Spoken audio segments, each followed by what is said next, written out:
Boleh.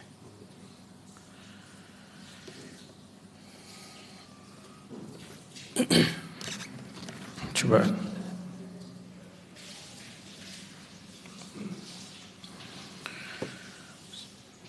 Alhamdulillah, nahmaduhu wa nasta'inuhu wa nastahdihi wa nastaghfiruh wa na'udzu billahi min shururi anfusina wa min sayyiati a'malina. May yahdihillahu fala mudilla lahu wa may yudlilhu fala hadiya lahu. Asyhadu an la ilaha illallah wa asyhadu anna Muhammadan abduhu wa rasuluh. Allahumma thabbitna 'indal mauti bila ilaha illallah. Rabbi shrah li sadri wa yassir li amri wahlul 'uqdatam min lisani yafqahu qawli, amma ba'd.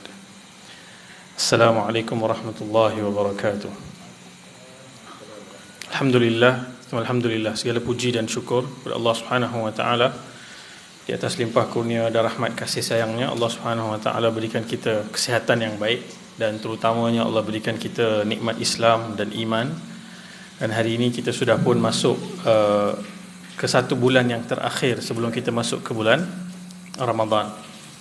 Dan saya ingat saudara-saudari, sahabat-sahabat semua pun perasan semakin menghampiri Ramadan ni, kalau kita berikan sedikit perhatian, kita akan lebih peka terhadap berita-berita kematian yang berlaku menjelang Ramadan. Dan sekarang ni pun ada orang lemas, ada orang kemalangan, ada orang sakit, dan ada tokoh-tokoh yang kita kenal sejak dulu yang meninggalkan kita. Dan itu semua adalah perkara yang kalau kita fikir sejenak, pada Lailatul Qadar, pada malam Al-Qadar Ramadan yang lalu, nama-nama mereka telah ditulis dalam kalangan orang-orang yang akan meninggalkan kita pada tahun ini.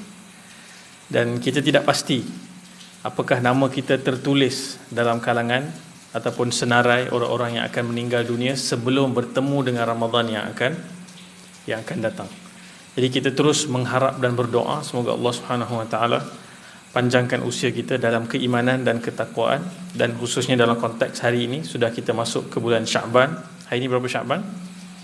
Hari ini sudah 3 Sya'ban. Kita sudah begitu dekat dengan bulan Ramadan, maka kita berdoa Allahumma ballighna Ramadan. Semoga Allah Subhanahu wa taala sampaikan kita ke bulan Ramadan. Cuma selalunya bila masuk Ramadan ni, kita mula cerita tentang Ramadan ni kadang tinggal seminggu atau tinggal beberapa hari, kemudian baru kita bercerita dan masuk ke dalam bulan Ramadan. Dan itu sebenarnya waktu yang tidak berapa cukup untuk kita buat persiapan yang rapi. Dan penting untuk kita sebutkan juga supaya kita ada azam yang baru, kita ada keinginan dan rasa yang baru untuk tahun ini. Ialah Nabi SAW sebut dalam satu hadis yang sahih, Nabi kata, kam min sa'imin laysa lahu min siyamihi illa dhama'u ataupun illa al-ju' wa kam min qa'imin laysa lahu min qiyamihi illa as-sahar. Berapa ramai yang telah berpuasa, dia tak dapat apa daripada puasa dia melainkan dia rasa dahaga ataupun lapar. Dan berapa ramai yang solat pada waktu malam, dia tak dapat apa daripada apa yang dia solat pada waktu malam melainkan letih. Jadi kita bimbang kalau Ramadan yang lalu itu adalah nasib kita. Kita puasa 30 hari, kita mungkin pergi tarawih tak tinggal satu malam pun, tapi hakikatnya di hujung tu kita tidak dapat apa-apa melainkan penat dan lapar. Jadi kita nak memperbaharui azam kita, dan Ramadan tahun ini kita ada kurang lebih sebulan sebelum kita masuk Ramadan. Dan ini satu tempoh waktu yang cukup. Malah Nabi SAW melakukan beberapa hal yang berbeza dalam bulan Sya'ban sebagai persiapan sebelum masuk ke dalam bulan Ramadan. Cuma kita selalu dengar para sahabat ataupun golongan salaf. Salaf ni adalah generasi terawal, 3 generasi terawal, sahabat, tabi'in dan tabi'in. Ini 3 kurun yang terawal. Mereka ini akan mula berdoa dan melakukan persiapan 6 bulan sebelum Ramadan. Dan kita tak payah cerita lah, masa 6 bulan dah lepas dah. Sekarang ni tinggal lebih kurang 1 bulan dalam Ramadan, dan ini waktu yang kita kena ambil serius dan kita perlu buat persiapan. Dan kita akan lihat beberapa hadis Nabi SAW yang begitu menarik, yang memberikan kita satu bentuk pemikiran ataupun mindset supaya kita masuk dalam bulan Ramadan ini dalam keadaan kita melakukan persiapan yang sebaik mungkin. Nabi SAW dalam satu hadis yang diceritakan oleh Talha bin Ubaidillah, seorang sahabat Nabi SAW, Kalau kita bayangkan Nabi SAW waktu zaman Nabi dulu, di selain Nabi SAW mengajar, berkhutbah, Nabi SAW juga menyantuni sahabat, bersembang, dan bila mereka ada cerita atau kisah atau mimpi, mereka akan datang dan jumpa dengan Nabi SAW dan cerita kepada Nabi SAW. So satu hari ni Talhah bin Ubaidillah ni dia mimpi.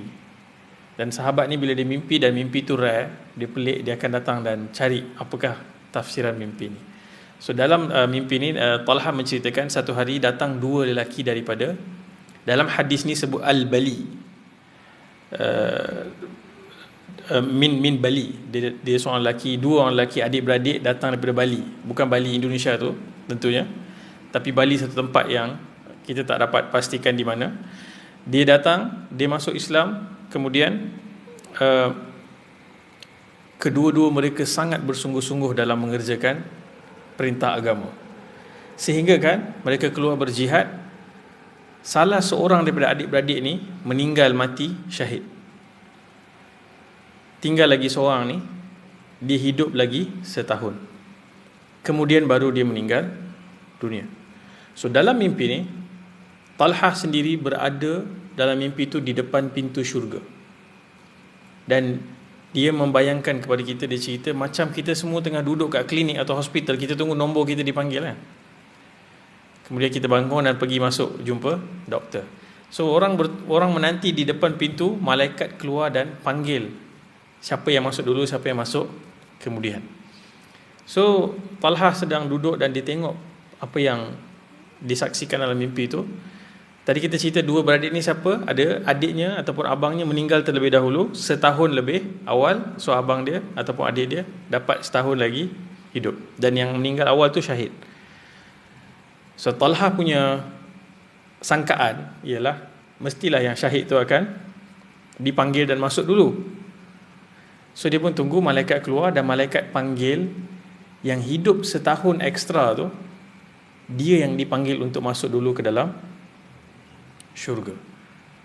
Kemudian Talha tunggu, malaikat keluar sekali lagi dan panggil pula yang mati syahid tu, yang mati setahun awal tu, pula masuk ke dalam syurga. Dan tentunya dalam mimpi tu Talha tak tahu itu adalah mimpi, sehingga dia terjaga dan dia baru tahu itu mimpi. So dia menanti dia pula dipanggil untuk masuk ke dalam syurga, tapi malaikat yang datang tu dan bagi tahu, yang kau ni belum lagi, kau balik dulu, giliran kau belum sampai lagi. Dan Talha sebut dia terbangun daripada mimpi tu setakat situ. Bila dia pagi tu lepas salat subuh dan pergi bergaul dengan orang, jumpa orang semua, dia cerita mimpi ni dekat beberapa orang kawan, dan dia kata pelik lah mimpi ni, apa maksud dia. Dan mimpi tu mula orang cerita. Kalau istilah ini kita bangun-bangun kita post dekat social media, orang pun share, jadi viral. So sampailah berita ni kepada Nabi SAW. So Nabi SAW pun panggil Talha, dan Talha menceritakan mimpi ini. Dan Nabi SAW kata, min ayyi dhalika ta'jabun, apa dia yang korang rasa takjub sangat dengan mimpi ni? So Talha kata, takjublah ya Rasulullah, kawan tu meninggal syahid setahun lebih awal, kemudian abang dia hidup setahun lagi, meninggal kemudian. Kenapa yang mati syahid tu tak dipanggil lebih awal? Kenapa yang mati kemudian tu yang dipanggil dulu masuk ke dalam syurga? Dan yang penting kita kena tahu cerita ni dua-dua masuk syurga. Okay? Dua-dua masuk syurga. Hanya siapa yang dapat masuk lebih dahulu. Kemudian Nabi SAW mendengar argument Talha ni, logik Talha ni, dan Nabi SAW tanya kepada Talha, alaysa qad makatha hadha ba'da husana, bukankah yang ini dia hidup setahun lebih daripada yang meninggal mati syahid tu? Talha kata, qalu bala, ya betul. Dan Nabi kata, wa adraka Ramadan, dan dia bertemu dengan satu lagi Ramadan, fasamahu wa salla kadha wa kadha, dan dia puasa dalam Ramadan tu, dia solat, dia sujud. Nabi cerita dia buat amal-amal ini, dan Talha kata bala, ya Rasulullah, betul. Dan Nabi SAW kata, fama bainahuma ab'adu mimma bainas sama'i wal ard, disebabkan dia jumpa satu lagi Ramadan tu, beza dia dengan adik atau abang dia yang meninggal setahun sebelum tu seperti jauhnya langit dan bumi. Seperti jauhnya langit dan bumi, lebih jauh daripada langit dan dan bumi. Kerana apa? Dia berjumpa dengan satu ekstra Ramadan. Dan para ulama bincangkan hadis ni apa maksud dia, dan mereka menyebut bahawa lelaki yang mendapat kemuliaan lebih daripada syahid itu adalah tentu orang yang siddiq, yang benar. Bila dia menjalani Ramadan, dia betul-betul benar, jujur dengan Allah Subhanahu Wa Taala, dan dia merebut semua kesempatan yang diberi oleh Allah Subhanahu Wa Taala. Dan tentunya sebab dia berjumpa dengan satu lagi Lailatul Qadar, dia jumpa dengan satu lagi malam Al-Qadar, malam yang Allah kata khairum min alf fi syahr, lebih baik daripada 1000 bulan. Kita suka kata 83 tahun berapa bulan sekian-sekian, tak. Dalam Quran ni Allah kata lebih baik, maksudnya tak tahu berapakah sebenarnya ukurannya. Terlalu besar apa yang didapati daripada bulan Ramadan. Dan bila masuk Syaban, Nabi SAW ada dua hadis yang sangat popular, satu daripada Usamah, satu lagi daripada Aisyah radhiyallahu anha. Kita baca yang Aisyah radhiyallahu anha terlebih dahulu. Aisyah radhiyallahu anha kata, bila masuk Nabi SAW ni bila puasa, dia puasa sampai kita ingat Nabi SAW ni tak ada hari yang, ataupun dia tidak berbuka puasa, nampak macam puasa sepanjang waktu. Ada waktu Nabi tak puasa sampai kita ingat Nabi ni bila dia nak puasa ni tak puasa-puasa pun. Tapi Nabi, kemudian Aisyah radhiyallahu anha kata bahawa Nabi SAW dia tidak pernah puasa sepenuhnya satu bulan melainkan Ramadan, dan bulan yang paling banyak dia berpuasa sallallahu alaihi wasallam selain daripada Ramadan adalah bulan Sya'ban. Dan Usamah pernah bertanya kepada Nabi SAW, wahai Rasulullah, kenapa aku nampak engkau berpuasa ekstra pada bulan Sya'ban? Dan Nabi SAW menjawab kepada Usamah ni, Nabi SAW kata, kalau kita lihat hadis ini, Nabi SAW kata, dzalika syahrun yaghfulun nas, inilah dia bulan yang manusia paling lalaikan. Kemudian Nabi SAW kata, iaitu baina Rajab wa Ramadan, wa huwa syahrun turfa'u fihi al-a'mal, dan pada bulan ini diangkat semua laporan amal kita sepanjang tahun. Ini bulan performance review. Kan kita kalau kerja office ni ada performance review kan, kena isi KPI capai ke tak, berapa markah, nak tengok dapat bonus berapa ke tak berapa kan. Ini bulan performance review. Dan Nabi SAW kata, aku suka amal aku diangkat dalam keadaan aku sedang berpuasa. Dan sebenarnya amal diangkat setiap hari, setiap minggu amal diangkat pada hari Isnin dan hari Khamis. Dan Nabi SAW juga suka berpuasa pada hari Isnin dan hari Khamis. Tapi untuk setahun punya cycle, ia berlaku pada bulan Sya'ban. Dan Nabi SAW kata ini adalah bulan yang paling dilalaikan oleh manusia. Dan kalau kita lihat ulasan ataupun syarahnya, begitu banyak perkara yang boleh kita faham. Satu, bayangkan daripada perspektif syaitan, dia tahu lagi 27 hari ataupun 26 hari ni dia akan digari. So dia akan buat apa untuk pastikan kita punya Ramadan fail? Dia akan pulun bulan Sya'ban ni. Supaya, sebab tu kadang-kadang kita masuk Ramadan kita rasa kata syaitan tak ada, tapi aku rasa macam aku dengar semua nasihat syaitan, semua benda tak jadi ni, masih melakukan hal yang sama, tabiat aku tak berubah pun.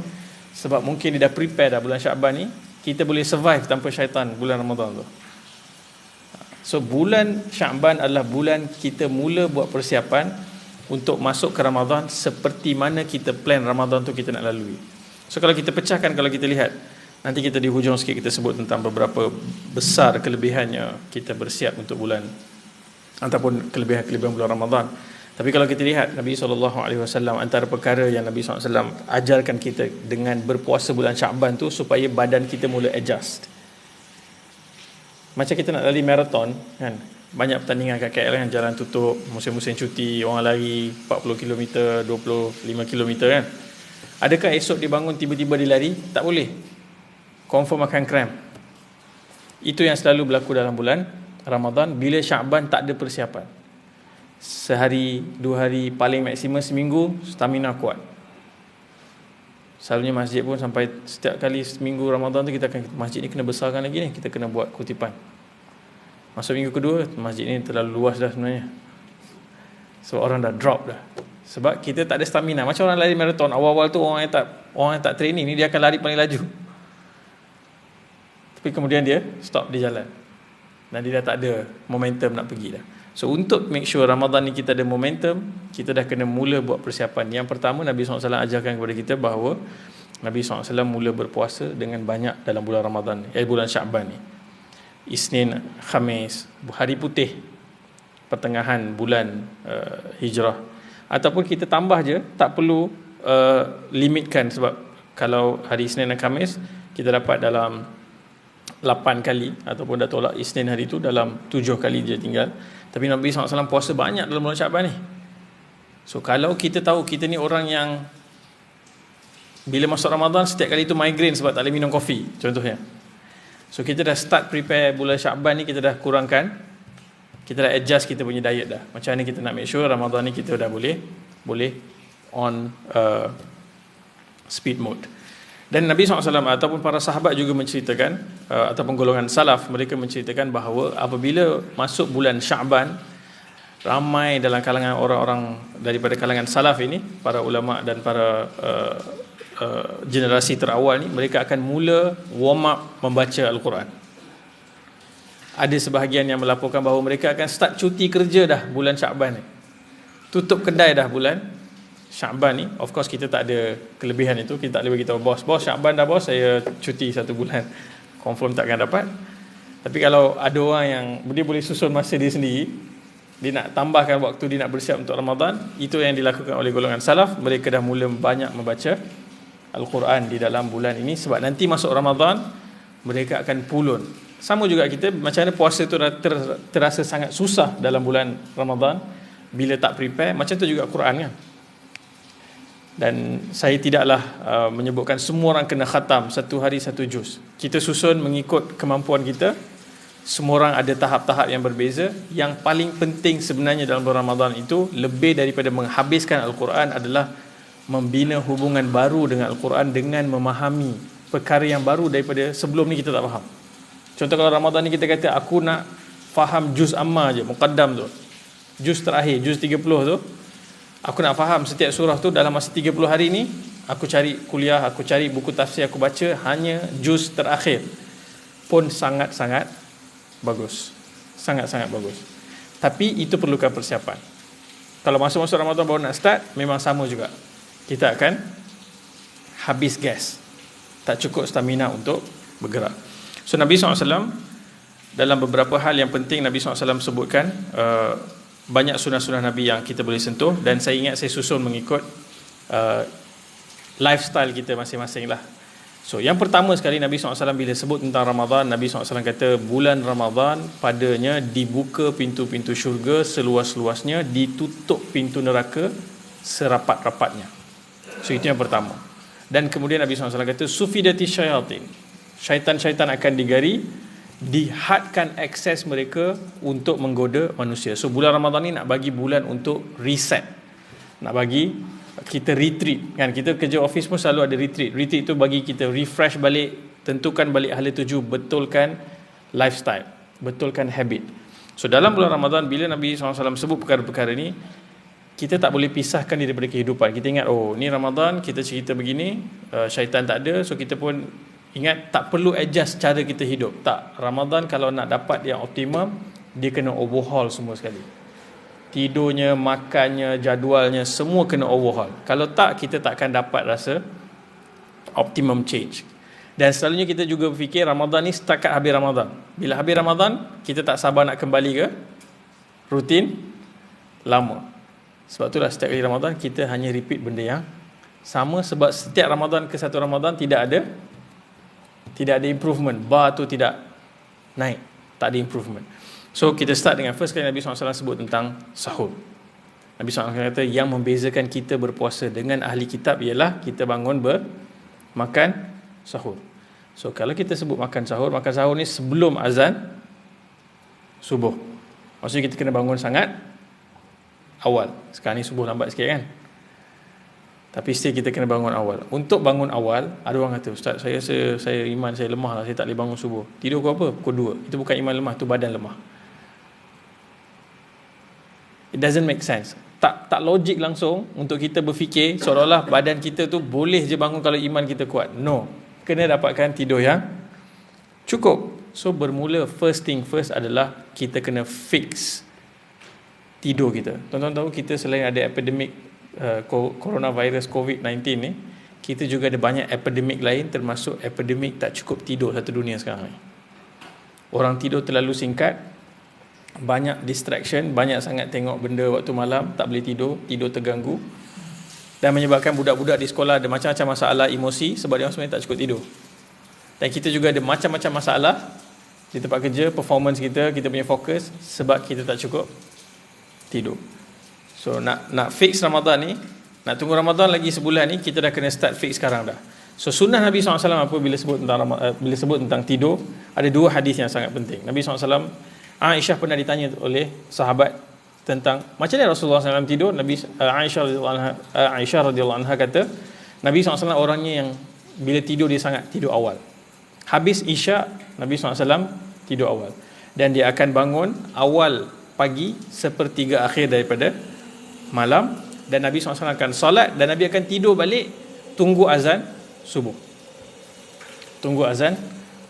Itu yang pertama. Yang kedua, hadis tentang Nabi SAW bila sebut tentang tidur, Nabi SAW kata tidak disukai orang yang selepas Isyak dia bersembang-sembang sampai lambat tidur. So golden rule dia adalah kita kena tidur awal. Dan habit tu kena start daripada sekarang, dan dia melibatkan banyak protokol. Maksudnya lepas Isyak definitely kita tak boleh tengok phone dah sepatutnya. Kalau kita tahu phone tu lepas Isyak tu baru kita buka series, kita binge 2-3 episod, distraction itu mesti dihilangkan. Antara lain, kita dah ada sebulan, kemudian sebulan Ramadan. Sekarang waktu yang sangat sesuai untuk unsubscribe ataupun deactivate dulu apa saja platform streaming yang makan masa tidur kita. Dan kalau tuan-tuan baca buku-buku yang berkaitan dengan distraction ni, CEO platform macam Netflix dan sebagainya, mereka punya mission adalah untuk melawan waktu tidur kita. Semakin banyak jam daripada waktu tidur kita diambil dan masa tu diberikan kepada platform tu, mereka make money. Attention economy. Mereka buat duit dengan kita tak cukup tidur. Dan tak cukup tidur tu banyak kesan, termasuklah dalam kesannya pada ibadah kita. Subuh kita out, kita bangun tapi subuh kita tu dalam keadaan antara dua alam, sedar tak sedar. Habis-habis Assalamualaikum warahmatullahi wabarakatuh, dah habis dah. Tak tahu bila aku baca surah apa tadi aku baca rakaat pertama, tak boleh recall lah. Itu tidak boleh di-fix kalau kita tak fix tidur kita. Yang pertama sekali, apa saja rutin kita sebelum kita tidur, kita tahu benda tu memakan waktu sebelum kita tidur, hilangkan benda tu. Dan saya daripada pengalaman sendiri saya akan share, khususnya kalau kita suka scroll TikTok, Reels atau tengok social media sebelum tidur, tuan-tuan semua mesti tahu. Kita kata 15 minit kan, lepas tu dia dah sejam 15 minit, 2 jam. Ada satu buku tajuk dia Digital Minimalism, meminimumkan penggunaan digital. Bukan kita nak suruh tinggalkan digital ni, tak boleh, tak mungkin kita boleh tinggalkan digital ni. Kita hidup di zaman digital ni. Phone kita ni macam oksigen dah sekarang. Cuba drive tak pakai map, lepas sudah tak sampai, tak tahu jalan. Dengan ni lah kita buat payment, dengan ni lah kita buat semua benda dah sekarang. Kerja pun kat sini dah sekarang. Tapi kita kena minimaliskan penggunaan kita, dan kita kena ada dipanggil waktu yang kita hadkan dalam konteks kita untuk tallykan dengan apa yang Nabi SAW ajar. Sebab lagu, benda-benda yang buang masa ni, kita mungkin tak sembang orang, tapi kita duduk scroll tu, itu buang masa tu lepas Isyak. So kita stop selepas Isyak. Sama ada menggunakan screen control yang ada app sekarang kan, boleh control waktu, yang itu selalunya kita akan tambah lagi seminit. Kita tahu kita macam tu, kita uninstall sahaja apa saja apps yang take our time. Kalau nak guna, kena guna dekat laptop. Susahkan diri untuk guna benda tu. Dan kalau kita rasa kita tak boleh, itu maksudnya kita ada addiction, kita ada ketagihan, dan ketagihan tu sangat merosakkan. Okay? Itu yang pertama. Sebelum itu lagi ialah Nabi SAW juga ajar, kepada kita, tidur yang optimum kita dapat ni di samping kita dah tak expose dengan light, cahaya, dan kita dah cool down. Lepas tu kita baca doa-doa sebelum tidur. Nabi SAW juga sunnahkan kita baca surah Al-Mulk, dan ada beberapa surah lagi yang disebut. Itu semua adalah prosedur untuk cool down kemudian tidur. Kita juga tidak boleh makan terlalu lewat. Kita kena jaga rutin. Macam mana kita buka puasa nanti, kita makan by maghrib time dah done, bukan dinner selepas isyak. Kalau dinner selepas isyak, kita akan ambil masa beberapa jam sebelum kita boleh tidur, dan itu akan melambatkan tidur kita. Nanti Ramadan juga sama, kita kena stop selepas buka puasa tu. Kalau lepas tarawih kita ada moreh, itu akan sangat menyusahkan untuk kita bangun sahur. Sebab tu ramai yang di skip sahur tu, dia kata tak apa, ini dah kira sahur dah ni, rasa dia tak bangun sahur dah. Tak, kita kehilangan barakah dan juga selawat Allah dan para malaikat bagi orang yang bersahur pada waktu pagi. Dan Nabi SAW kata, bersahurlah walaupun dengan seteguk air. Maksudnya dia bukan soal nak kena kenyangkan perut tu sangat, dia nak dapatkan keberkatan pada waktu sahur tu. Dan ni'mas suhur, Nabi SAW kata at-tamr, dan sebaik-baik suhur adalah makan kurma. Alhamdulillah saya pernah test Ramadan lepas, sahur hanya makan kurma, berbanding tengok hari yang makan nasi goreng ke USA ke pagi-pagi tu, tahap tenaga tu jauh lebih tinggi bila makan kurma. Tak tahu bagaimana ia berfungsi, dan macam itulah. Atau orang minum pagi-pagi nak makan oat ke apa, makanlah, tapi sebaik-baik ataupun minimum yang kita boleh ambil adalah tamar. Dan Nabi SAW juga berbagi beberapa rules tentang makan ni. Nabi SAW kata, kalau satu orang tu perlu nak isi perut dia untuk makan, yang ni saya takut nak cerita sikit sebab memang susah nak diamalkan. Nabi kata, bagilah perut dia 1/3 untuk makanan, 1/3 untuk air, dan 1/3 untuk apa? Dessert. Okay. Udara, untuk angin. Macam nak tahu perut kita 1/3 air, 1/3? Essence dari hadis tu adalah kita makan sikit je sebenarnya. Kita makan sikit, bukan sampai penuh perut. Kita makan tu sedang-sedang, kita rasa lepas makan tu rasa selesa je, tak rasa terlalu penuh kan. Dan selalunya buka puasa tu kita, itu waktu momen-momen yang sangat kritikal. So macam mana nak buat, kita kena berlatih daripada sekarang. Bila kita puasa bulan Syaban ni, kita cuba berlatih, cuba rasa experience. Tak makan banyak tu macam mana rasa dia, tenaganya, sihatnya, tu semua tu akan bagi kita semangat, aku nak jagalah benda ni, dan aku nak jaga benda ni. So itu antara perkara yang sangat kritikal.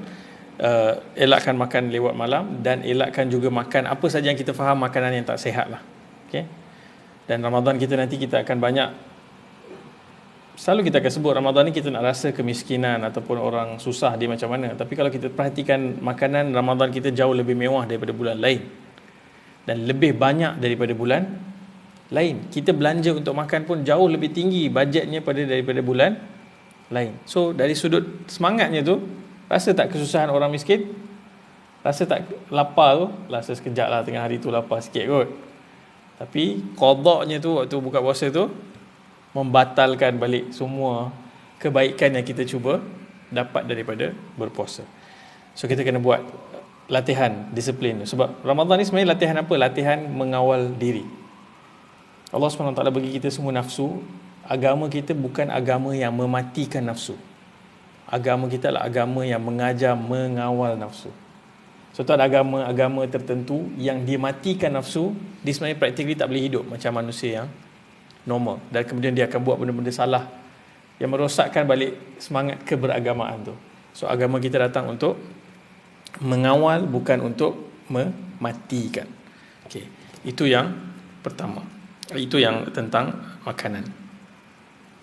Seterusnya Nabi SAW sebut dalam bulan Ramadan ini, man sama ramadhana imanan wa ihtisaban ughfira lahu ma taqaddama min dhanbi. Siapa yang berpuasa sepanjang bulan Ramadan, ada dua syarat. Dia mesti beriman. Yang kedua, dia mesti mengharapkan ganjaran tu.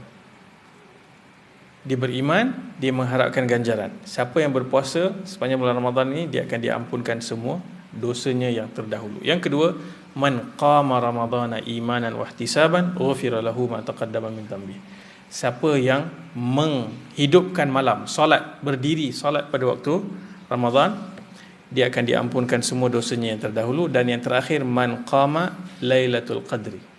Siapa yang berdiri pada malam Lailatul Qadar, dia akan diampunkan semua dosanya yang terdahulu. Kemudian Nabi SAW juga menyebut tentang beberapa perkara yang mustahak tentang syafaat. Misalnya Nabi SAW kata, puasa ni dia akan memberikan syafaat kepada orang yang berpuasa, sehingga puasa akan bercakap kepada Allah SWT pada hari akhirat, ya Allah, aku telah menghalangnya daripada syahwat dan makan minum pada waktu siang, maka berikanlah syafaatmu kepada dia yang berpuasa. Demikian juga Quran juga akan memberikan syafaat kepada siapa yang melazimi dan membacanya. Dan ada dua kegembiraan bagi orang yang berpuasa. Satu, kegembiraan pada waktu bila? Waktu berbuka puasa lah. Tentulah kita gembira waktu berbuka puasa. Dan yang kedua adalah kegembiraan ketika bertemu dengan Allah Subhanahu wa ta'ala. Dan Nabi SAW kata, orang yang berpuasa, bau mulutnya lebih harum daripada bau kasturi. Itu nanti di akhirat nanti. Kalau time puasa kat sini, kena gosok gigi. Tak boleh pergi ke orang, bau kasturi tak? Takkan bau kasturi. Bau kasturi itu nanti di hari akhirat. Okey. Cuma bila sebut balik tentang Sya'ban, ada satu hadis Nabi SAW. Nanti kita akan sikit lagi masuk nisfu Sya'ban. Kita akan dengar banyak orang sebut tentang nisfu Sya'ban. Ada satu hadis yang sahih daripada Nabi SAW tentang apa yang berlaku pada pertengahan Sya'ban. Dan ini kita perlu berikan perhatian, sebab Nabi SAW kata, pada malam nisfu Sya'ban Allah SWT akan memandang kepada semua ciptaannya, dan Allah SWT akan ampunkan semua kecuali dua orang. Yang pertama, orang-orang yang mensyirikkan Allah Subhanahu wa taala. Mensyirikkan Allah Subhanahu wa taala ni boleh jadi dalam bentuk sembahan, berhala, sembah selain daripada Allah Subhanahu wa taala. Syirik juga ada banyak lagi rupa parasnya atau rupa bentuknya. Dalam bentuk riak, melakukan amal ibadah, melakukan sebarang kerja kebajikan, tapi dengan niat manusia memberikan penghargaan, manusia memuji, manusia menyebut, itu juga syirik. Atau kita ada kebergantungan kepada material lebih daripada kebergantungan kita kepada Allah SWT. Ini kategori yang pertama. So kita perbaharui iman kita memperbaharui tauhid kita, la ilaha illallah Muhammadur Rasulullah. Itu yang pertama. Yang kedua, Nabi SAW kata, satu lagi golongan yang tidak akan mendapat keampunan sebagai persiapan sebelum masuk Ramadan adalah dua orang yang saling bermusuhan. Al-musyahin, dalam hadis Nabi SAW kata, al-musyrik dan juga al-musyahin. Musyahin ni orang yang saling berdendam, kesumat, dengki, gaduh, tak pernah nak minta maaf, nak selesaikan. So kita ada masa ni sebelum sampai nisfu Sya'ban, pertengahan Sya'ban ini, kita mungkin ada orang yang kita dah lama bergaduh dengan dia, tak pernah tegur, dah putus hubungan. Itu akan menyebabkan, satu, Allah SWT tak berikan keampunan. Ada satu lagi hadis Nabi SAW sebut, apabila amal diangkat kepada Allah SWT, dan apabila orang tu dia ada bermusuhan dengan orang lain, amal tersebut ditangguhkan untuk diangkat sehingga dia berbaik. So dalam konteks kita membuat persiapan individu tadi, kita dah mula fix cara kita menyusun waktu kita tidur supaya kita dapat bangun dengan segar untuk ibadah. Kita jaga makan, itu semua dalam konteks individu.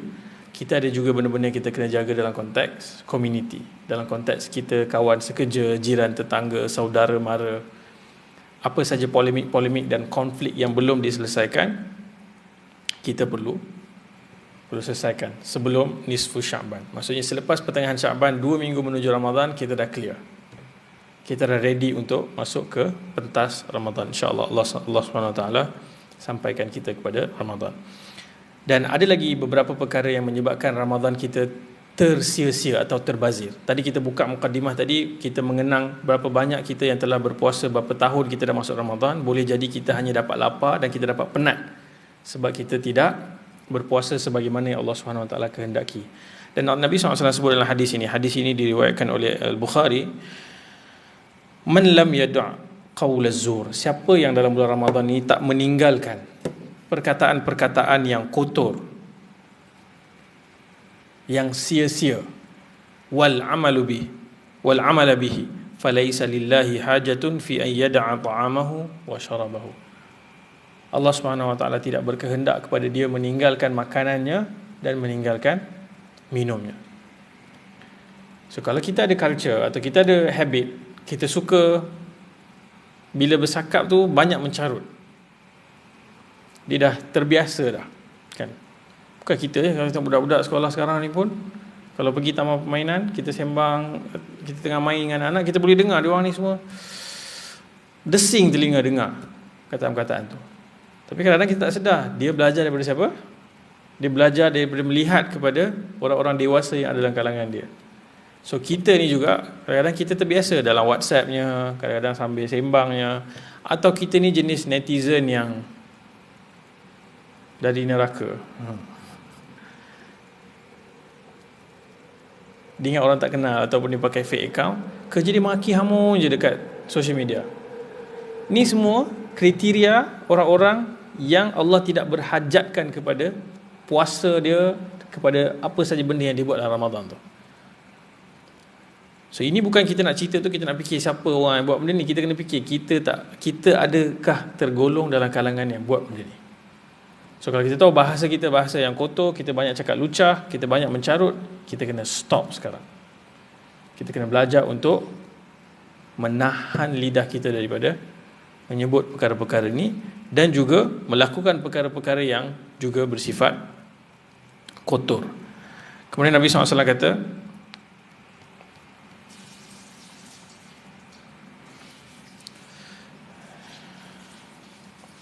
macam mana kita nak letakkan benda ni? Selalunya bila masuk bulan Ramadan, kita sebut kita bulan puasa, kita emphasize kita berpuasa. Tapi ada hadis Nabi SAW sebut, amal yang paling Allah SWT suka daripada seorang hamba ialah apabila dia menjaga amalan fardu dia. Menjaga amalan apa? Fardu dia. Salah satu kekeliruan yang berlaku dalam bulan Ramadan adalah masuk Ramadan, kita masuk satu suasana vibe yang kuat untuk beribadat, tapi kita fokus dan salurkan energi kita paling banyak pada ibadah sunnah, ibadah yang bukan wajib pun, dan kesampingkan yang wajib tu. Yang solat waktu 5 waktu ni dia tak jaga jemaah dia, tapi tarawih dia jaga betul solat jemaahnya. Ini adalah, atau ada orang yang dia puasa tapi dia tak solat, puasa tapi tak salat. Kita berharap moga puasa tu memudahkan dia untuk melazimi juga salat. Sebab tu kita kena ingat, kalau kita letakkan satu cawan macam ni, kita ada beberapa batu besar dan batu kecil yang kita perlu isi. Kita kena isi batu besar dulu sebelum batu-batu kecil tu boleh dimasukkan di celah-celah tu. So ramai kita buat apa? Kita masuk batu-batu kecil ni sampai batu besar dah tak boleh masuk dah. Batu besar tu lah fardu tu, yang paling penting, big rocks, yang sepatutnya dimasukkan terlebih dahulu, kemudian baru ditampung dengan yang sunat-sunat ni. So kita kena reframing balik, kita kena duduk sekejap, kita kena tengok apa sebenarnya kewajipan aku yang paling penting. Kalau kita dengan Tuhan, yang pertama sekali tentulah 5 kali kita solat sehari. Kita tengok apa kualiti kita solat 5 kali sehari. On time tak? Jemaah tak? Kita fix dulu yang tu. Kemudian apa lagi? Kalau kita puasa, kita jaga tak puasa tu daripada benda-benda yang merosakkan puasa tu. Yang wajib tu jaga dulu. Yang wajib tu jaga dulu. Ramai orang infak tapi tak bayar zakat. Mana wajib? Zakat yang wajib. Dan dia keliru, dia ingat infak tu sama macam zakat je. Tak. Zakat dia ada prosedur dia yang spesifik. Ada kiraan dia, ada pihak yang boleh terima. Dan orang ingat, oh bagi je kat anak yatim, dia orang boleh terima zakat. Tak semestinya. Anak yatim bukan asnaf zakat. Asnaf zakat ada 8, dalam tu ada fakir miskin. Kalau dia anak yatim, dia dapat, itu maksudnya bukan sebab dia yatim, tapi dia sebab fakir ataupun miskin, atau ada sebab-sebab lain. So kita kena make sure yang wajib ni yang kita jaga dulu. Kemudian kita jaga, kita tambahkan dengan sunat. Nabi SAW kata, ini hadis qudsi, bahawa Allah SWT kata, yang paling aku suka daripada hamba-Ku adalah dia melakukan yang fardu, kemudian dia menyusulinya dengan nawafil, solat-solat sunat, sehingga dia begitu dekat dengan Allah SWT.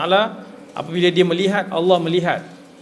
Maksudnya Allah melihat melalui penglihatannya. Apabila dia mendengar, Allah mendengar dengan, maksudnya semua perkara kemudian dijaga oleh Allah Subhanahu wa taala. So Ramadan ni adalah waktu kita nak susun balik priority.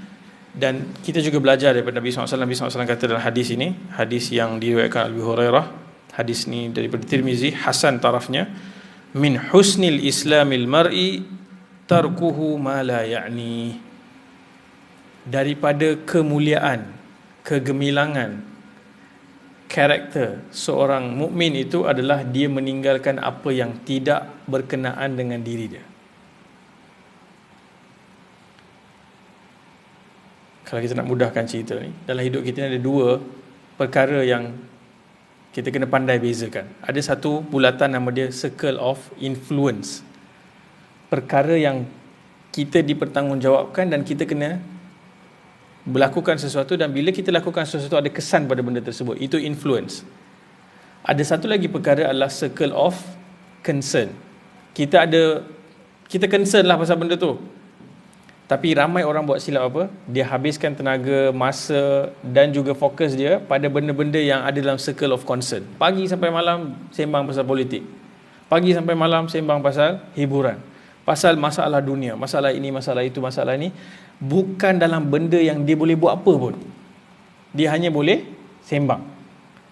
Tapi dia tinggalkan benda yang berada di dalam circle of influence dia, yang berada dalam tanggungjawab dia, dan kalau dia lakukan sesuatu, benda boleh berubah dekat situ. Benda paling simple adalah dia sibuk sangat cerita masalah Malaysia atau masalah negara, dia tak tengok masalah keluarga dia. Dia tak tengok masalah anak-anak dia. So itu benda-benda yang Nabi SAW ajar daripada hadis ni. Seorang mukmin yang karakter dia cemerlang, dia tahu nak letakkan fokus dia di mana. So sekarang ni kita nak prepare ni, masuk Ramadan ni. Ini adalah kuliah yang ada assignment lah. Balik nanti ada waktu lapang sikit sebelum tidur ke malam ni, ambil kertas kecil je. Ambil satu kertas kecil, duduk dekat situ, plan.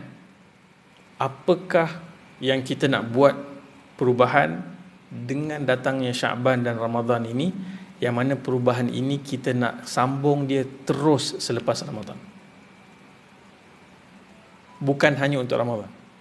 Ramai kita plan untuk Ramadan, lepas Ramadan kita simpan balik semua benda yang kita buat dalam Ramadan. Itu bukan plan dia sekarang. Plan dia adalah, kita semua tahu, tak ada orang boleh judge. Semua orang tahu keadaan diri dia masing-masing, di mana kelemahan-kelemahan dia, apa benda yang dia nak fix. Kita mungkin ada addiction tertentu, ketagihan-ketagihan yang dah lama membelenggu kita ni. Dan benda tu setiap kali kita buat, kita rasa, aku tak suka buat benda ni, tapi aku stuck dengan masalah ni. So senaraikan masalah-masalah tu dan plan macam mana nak manfaatkan Syaban dan juga Ramadan tahun ini, supaya keluar daripada Ramadan kita tinggalkan dah benda tu, atau kita kurangkan banyak dah benda tu. Sebab tu nanti saya habiskan dengan benda ni. Bila kita sampai ke malam Lailatul Qadar nanti, 10 malam terakhir, kita bersyukur kalau kita dalam kalangan orang yang Allah berikan semangat dan kesungguhan nak cari malam tu.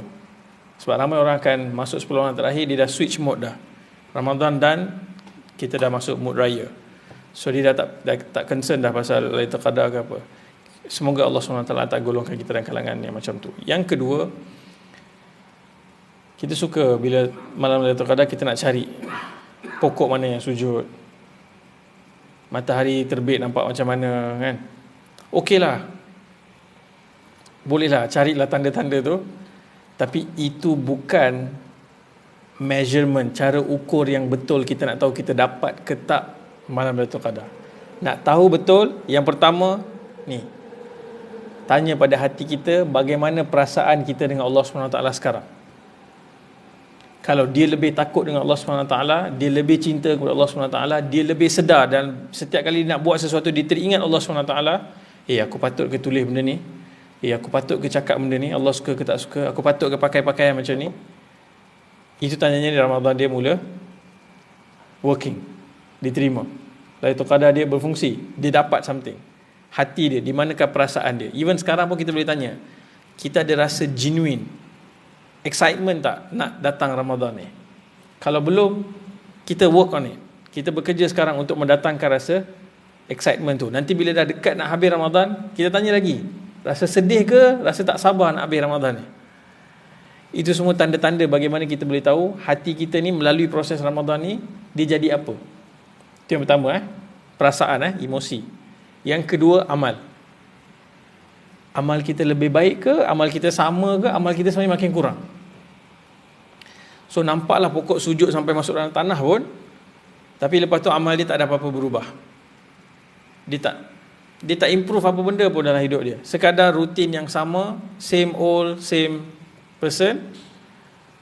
Maksudnya dia tidak dapat grab, dia tak dapat apa yang sepatutnya dia dapat daripada bulan Ramadan. Dan the ultimate goal daripada Ramadan ini adalah, memang kita baca ayat tentang takwa, tapi yang paling minimum kita kena dapat daripada Ramadan adalah keampunan Allah Subhanahu Wa Taala. Itulah juga doa yang diajar pada malam Lailatul Qadar, macam 2 kali ulang dah, pada Lailatul Qadar, pada malam Al-Qadar. Allahumma innaka afuwun tuhibbul afwa fa'fu anni. Keampunan tu. Sebab tu ada hadis, saya tutup dengan hadis ni. Nabi SAW satu hari, Nabi naik mimbar, kan? Tuan-tuan masih pernah dengar hadis ni. Nabi naik mimbar 3 kali, 3 anak tangga, Nabi sebut amin, amin, amin.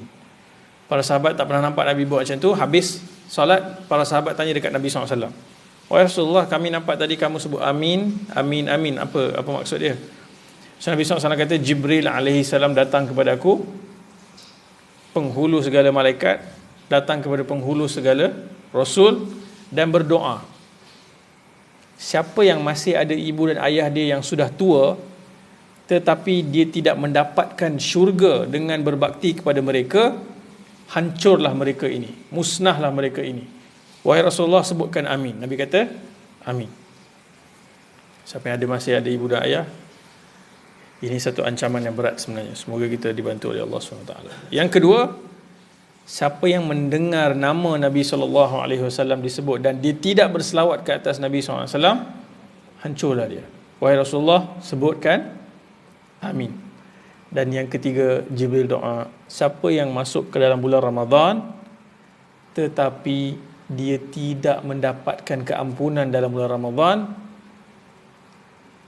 hancurlah dia ni. Tak ada harapan apa dah. Kalau Ramadan pun dia tak boleh dapatkan keampunan, apa lagi harapan yang dia ada? Hancurlah dia. Nabi SAW sebut amin.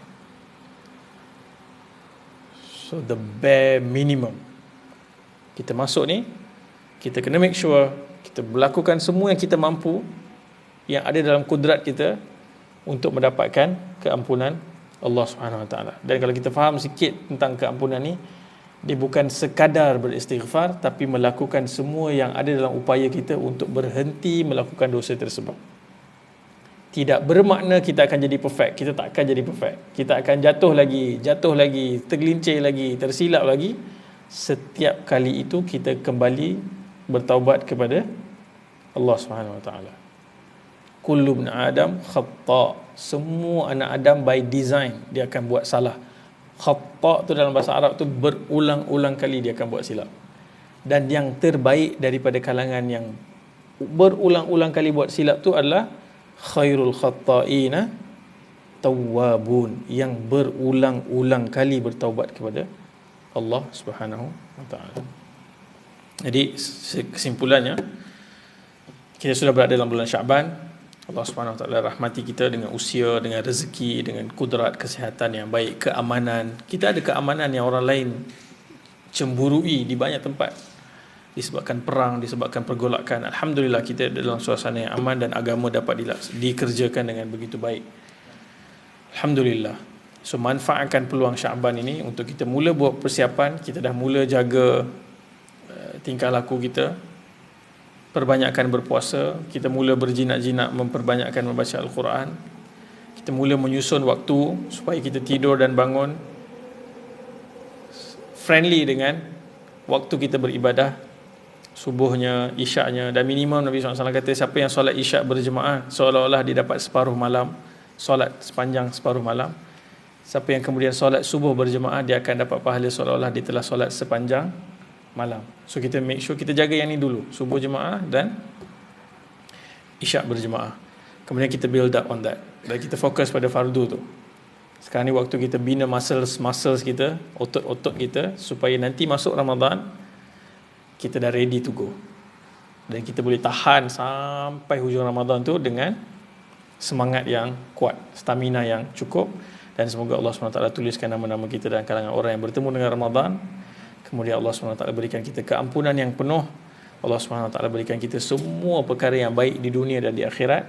Dan Allah SWT juga tuliskan nama kita dari kalangan orang yang berdiri solat dan melakukan sebaik-baik amal pada malam Al-Qadar nanti, insyaAllah. Malam yang lebih baik daripada seribu bulan. Segala yang baik daripada Allah SWT. Segala yang tersilap dan terkasar tu daripada kelemahan saya sendiri, saya mohon maaf. Wa sallallahu ala nabiyina Muhammad wa ala alihi wa sahbihi wa sallam, walhamdulillahi rabbil alamin. Assalamualaikum warahmatullahi wabarakatuh.